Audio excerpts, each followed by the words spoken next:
2023 ఉగాది టైంకి కొడాలి నాన్నగారు ఇచ్చిన మాట ఈ టిట్కో హౌసెస్ ఏవైతే మన దగ్గర తెలంగాణలో డబుల్ బెడ్రూమ్ ఇల్లులుగా జనాలకి పంచడం జరిగిందో అలాంటి ఒక 30,000 ఇల్లులు కట్టించి నేను ఈ ఉగాది కల్లు ఇచ్చేస్తానని 2023 ఉగాదికి మాట ఇచ్చినట్టు మనం విన్నాం చూసినాం కూడా. కానీ అది జరగలేదు, ఇప్పుడు వరకు ఇవ్వలేదు. నేనంతా అమాయకంగా ఉన్నానండి దీంట్లో. టిడ్కో ఇల్లు చంద్రబాబు గారు కట్టించింది. ఈ గుడివాళ్ళ సంగతి మాట్లాడుతున్నారు సార్. మీకు తెలిసిందే కదమ్మా, మీరు అక్కడి నుంచి వచ్చారు కాబట్టి మీకు తెలియపోవచ్చు. కానీ రోజు ఇటుక తెలియకుండా ఏం రాను సార్, నేను తెలుసుకునే వస్తా డెఫినెట్లీ. మీకు ఇటుక పేర్చుకుంటా కట్టుకుంటా వచ్చింది అక్కడ దాకా అయిపోయి కూర్చున్న అంతా జనాలు అందరూ చూసారు. 2019 లోపే 80% పైన ఫినిష్ అయిపోయారు. అంటే స్ట్రక్చర్స్ అంతా వచ్చేసినాయి, డోర్లు కూడా పెట్టేశారు. ప్రామిస్ చేశారు కదా. చెప్పేదండి దాంట్లో ఏమన్నా 2019లో వాళ్ళు అయిపోయిన తర్వాత అది ఎటు చంద్రబాబు నాయుడు గారికి పేరు వచ్చేస్తుంది అని చెప్పేసి అది ఇవ్వకుండా 2023 దాకా ఆపారు. 23 దాకా ఆపి అప్పుడు ఇచ్చేస్తానని చెప్పి ప్రామిస్ అని మొదలెట్టాడు. ఆల్రెడీ ఇచ్చేసి వీళ్ళు ఇచ్చేది ఏంటంటే సొల్లు. అయినా కానీ ఆ 20% ఫినిష్ చేయలేక. మీకు ఇంకోటి చెప్తానండి, దాంట్లో టిడ్కో హౌసెస్లో చంద్రబాబు గారు 25,000 కట్టించుకుని 50,000 కొన్ని చోట్ల కట్టించుకుని ఈ ఇల్లు 80% ఫినిష్ చేశారు. వీళ్ళు వచ్చిన తర్వాత ఉన్నాళ్ళందరినీ తీసేసి వాళ్ళు ఇష్టం వచ్చిన వాళ్ళకి ఇచ్చుకుని వాళ్ళతో ఏం చేయించారు తెలుసా, వాళ్ళతో లోన్లు పెట్టించారు.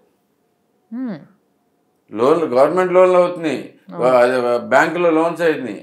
ఆ బ్యాంకు లోన్లు కట్టించుకుని ఆ డబ్బులు తీసుకుని అయినా కానీ ఫినిష్ చేయాలి. 200 కోట్ల పైన వచ్చుంటే గుడివాడ దీంట్లో అవి ఏం చేశారో తెలియదు. అంటే కట్ల ఫినిష్ కాల వెళ్ళలేకపోతున్నారు. తాళాలు ఇచ్చేస్తా ఉంటారు, కొంతమందికి రెడీ అయిపోయినా అంటారు. రకరకాల ప్రాబ్లమ్స్ ఉంది. టిడ్కో ఇంత అల్లకల్లోలంగా ఉంది ఈ సిస్టమ్ అంతా ఇప్పుడు. అసలు వాళ్ళకి మరి మీరేం చేయబోతున్నారు మిమ్మల్ని గెలిపిస్తే ఈ విషయంలో? చాలా మంది ఎదురు చూస్తుంటారు కదా ఇళ్ళ కోసం. అందరికి ఫినిష్ చేసి ఇచ్చే పూచి మాది. దీంట్లో ప్రతి ఒక్కరికి అర్హులందరికీ మళ్ళీ మేము ఇవ్వబోతున్నాం. టిడ్కో హౌసెస్ చంద్రబాబు గారే చేసింది, చంద్రబాబు గారే కట్టించింది, ఫినిష్ చేసింది. దాంట్లో డౌట్ లేదు. ఈసారి ఈ పని వీళ్ళంతా ఎలా ఉంటుందంటే అమ్మా, అన్ని వీళ్ళ జేబులోంచి ఎత్తినట్టుగా వెళ్ళి ఓకే అన్నీ తీసుకెళ్ళి మీకు ఇస్తున్నాం అని చెప్పి మీరు చేయకొట్టండి అని వాళ్ళ దగ్గరికి వెళ్ళి కూర్చోబెట్టి చేపించుకొస్తానికి వస్తున్నారు. ఏదైతున్నామని ఇచ్చే అన్ని జనాలకు ప్రాబ్లమ్స్ ఏంటో తెలుస్తుంది. అమ్మఒడి చూసుకుంటే ఇద్దరు పిల్లలు ఉంటే ఒకరిని చూస్ చేసుకోవాలా? ఎప్పుడు లేదు కదా. అమ్మఒడి కొత్త పథకం కాదు, ఇంతకుముందు డైరెక్ట్గా గవర్నమెంట్కి వెళ్ళిపోయి చదువుకున్న వాళ్ళందరికీ డైరెక్ట్గా వెళ్ళిపోయాయి.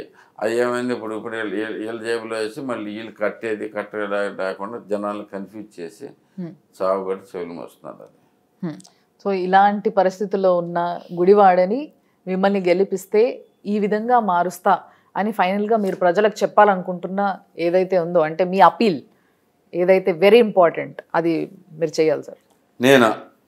నేను ఈరోజు గుడివాడ అభివృద్ధి అంటే ఏంటి అనేది పూర్తిగా మర్చిపోయారు. అసలు తెలియకుండా పోయింది. ఎందుకంటే 20 ఏళ్ళు వెనక్కి వెళ్ళింది గుడివాడ, 20 ఏళ్ళుగా. ఎందుకంటే అప్పటి పరిస్థితులు ఎలా ఉండేవో అంతకంటే దారుణమైన పరిస్థితుల్లో ఇప్పుడు ఉన్నాం. మనం రోజు చూస్తూనే ఉన్నాం. ప్రజలు ఎవరు కొత్తగా దాని గురించి ఎవరికి చెప్పవసరం లేదు. అయితే అభివృద్ధి అంటే రోడ్లు, వాటరు, ఇంటింటికి కుళాయి లేదు, ఇంకొక డ్రైనేజీలు ఇవి ఉంటే చాలు అనుకునే పరిస్థితిలో ప్రజలు ఉన్నారు. అది కాదండి అభివృద్ధి అని నేను చెప్పబోతున్నాను. అది ఒకటే కాదు, మీ జీవితాల్లో ఈరోజు మీరు ఎలా జీవిస్తున్నారో వచ్చే సంవత్సరం ఇంకొంచెం బాగా జీవించగలగటం అనేది చాలా ఇంపార్టెంట్ అనేది మీకు అందరికీ చెప్తా ఉన్నాం. చంద్రబాబు గారు ప్రామిస్ చేశారు పూర్ టు రిచ్ అనేది.